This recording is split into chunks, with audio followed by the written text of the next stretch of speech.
The two diesels surveyed the shed. "It's time, 7101, said one, that we took this railway over. Shush, 199. It's their railway after all." "Not for long," persisted 199. "Our controller says steam engines spoil our image." "Of course we do," snapped Duck. "We show what frauds you are. Call yourselves engines? If anything happens, you care nothing for your trade. You just moan for a fitter. We bring it home, if only on one cylinder." "Nothing," boasted 199, "ever happens to us. We are reliable." Vulgar noises greeted this. "How rude," said 199. "You asked for it," growled 7101. "Now shut up." Next day, Henry was rolling home tender first. "I'm a failed engine," he mourned. "Lost my regulator. Driver says it jammed wide open, and he can't mend it till I'm cool. However," he went on, "I've got steam, and driver can use my reverser, but it would happen after Duck fooled me with those tenders. Now they'll laugh at me again." He reached a signal box and stopped, whistling for a road. Opposite the box, on the up line, stood Diesel 199 with a train of oil tankers. Worse and worse, thought Henry. Now old Reliable will laugh at me too. The signalman came out. "For pity's sake, take this spam can away. It's failed. The Limited is behind. And all he does is wail for his fitter." "Spam can?" fumed 199. "I'm stowing," snapped the signalman. "I'll take my tin opener to you. Now then."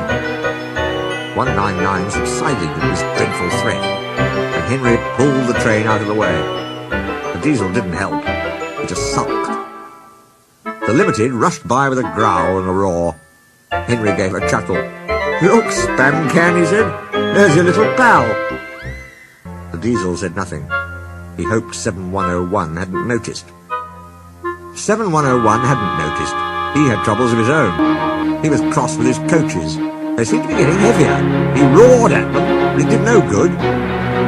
Engines have a pump called an ejector, which draws air out of the train's brake pipes to keep the brakes off.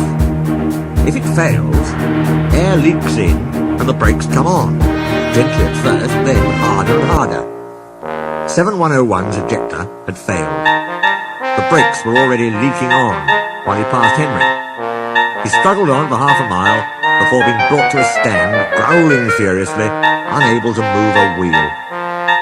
"Well, well, well. Did you hear what the signalman said? I thought they'd be laughing at me," chuckled Henry. "Now the joke's on them." "Moving two dead diesels and their trains," said his driver thoughtfully. "That's no joke for a failed engine. You think you can do it?" "I'll have a good try," said Henry with spirit. "Anyway, 7101's better than old spam can. He did try and shut him up last night." "Come on then," said his driver. "We mustn't keep the passengers waiting." "Get moving, you!" Henry puffed the sulky diesel into motion and started to the rescue. Henry gently buffered up to the express. While the two drivers talked, his fireman joined his front brake pipe to the coaches. "It's better than we thought, Henry," said his driver. "The diesel can pull if we keep the brakes off. So the only weight we'll have is spam can's goods." "Oh," said Henry. "That's a mercy." He was, by now, feeling rather puffed. "Poop, poop, poop, poop. Are you ready?" tooted 7101. "Peep, peep, peep, peep. Yes, I am," whistled Henry. So with 7101 growling in front, and Henry gamely puffing in the middle, the long cavalcade set out for the next big station. Donald and Flying Scotsman were waiting. They cheered as Henry puffed past. He braked the coaches thankfully. Spam can and the tankers trailed far behind. The passengers buzzed out like angry bees, but the fat controller told them about Henry, so they forgot to be cross and thanked Henry instead. They called him an enterprising engine and took his photograph. They were thrilled, too, when Flying Scotsman backed down on their train. If the guard hadn't tactfully shooed them to their coaches, the train would have started later than ever. Donald took the goods. "Return 199 to the other railway," ordered the fat controller. "I will write my views later." Henry and 7101 went away together. "I'm sorry about last night," ventured the Diesel. "That's all right. You did shut old Reliable up." "And," said the Diesel ruefully, "made a fool of myself today, too." "Rubbish. A failed ejector might happen to anyone. I'd lost my regulator." "You? Failed?" exclaimed the Diesel. "And yet—" His voice trailed away in admiration. "Well," said Henry, "emergency, you know. Trains must get through." 7101 said no more. He had a lot to think about.